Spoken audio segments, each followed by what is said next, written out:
আমার বাবা যখন আমাকে হুইল চেয়ারে বসা দেখেছেন, ওখানেই বাবা চেয়ারে বসে পড়েছেন।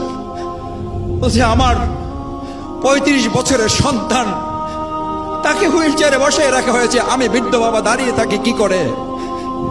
এখানে বলে যখন চেয়ারে বসে গেছেন, আমি চেহারার দিকে তাকিয়ে দেখেছি আমার বাবা কতটা অসুস্থ হয়ে পড়েছেন। সেই অসুস্থতা থেকে বাবা মৃত্যুর করে ধাবিত হয়েছেন, আল্লাহ তাআলা তাকে নিয়ে গেছেন, আফসোস নেই। কিন্তু আমাকে যারা হুইল চেয়ারে বসিয়েছেন, আমার বাবা সেই দৃশ্য দেখার পর পুলিশের লোকেরা যখন সান্ত্বনা দিয়ে মাথায় হাত দিয়েছে, খালু যান একটু ধৈর্য ধরেন, আমার বাবা দ্ব্যর্থহীন কণ্ঠে চেয়ারে বসা থেকে আবার দাঁড়িয়েছেন।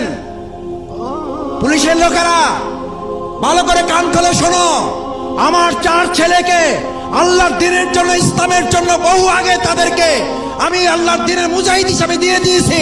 আর আল্লাহর সম্পদ আল্লাহ যেভাবে তাদের কাজে লাগায়, আমি সিরাজউদ্দিন তাতে খুশি আছি।